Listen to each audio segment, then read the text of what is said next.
And so you turned your back on my gray city and chose a path that led you far from my realm.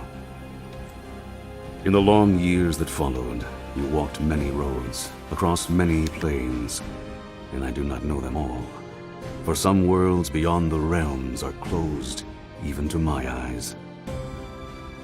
But your name emerged time and again in the tales of valor that swirled in your wake.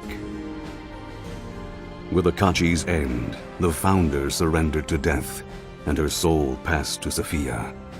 With it came the knowledge of 12 lifetimes, and the collected wisdom of all her fragments.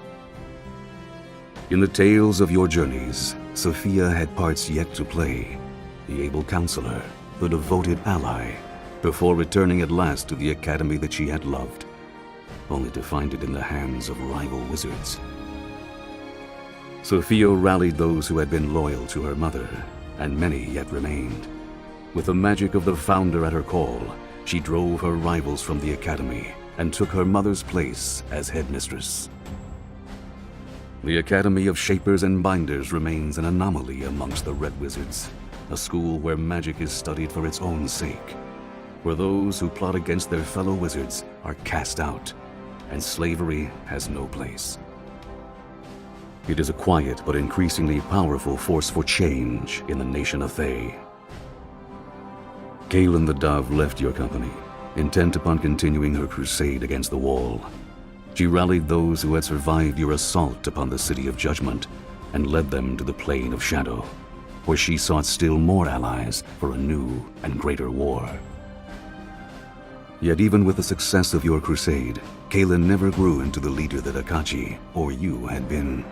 Perhaps it was her unyielding sense of purpose, or her brazen defiance of the gods that drove her followers away. Still, Kaelin and her siblings did not abandon the cause. They staged assaults upon my city, tearing a few souls from the Wall at a time, and escaping before my followers could pursue. To this day, she persists, defying the gods and the plains, and though it is said that her wings have grown dark with the passing of years, she remains a beacon of hope for those bound in the Wall, her name whispered as a prayer by those who knew no faith in life. Oku, god of beasts, followed you for a time, but the doom of his race weighed heavily upon him. He finally begged your leave to return to Rashomon, and you gave it. You never saw him again, though the Rashemi believe that he slumbers peacefully in his barrow. And years later, when a host of Thayans crossed the river Mulcentir to invade southern Rashomon, it is said that a great bear spirit led an army of beasts against them. The invading Thayans were crushed, and not a drop of Rashemi blood was spilled.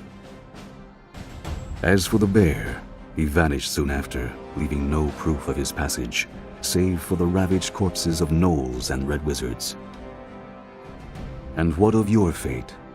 In time, you returned home to West Harbor, reunited with a foster father who had never abandoned his search for you, and in that time had come to fully realize the love he bore you.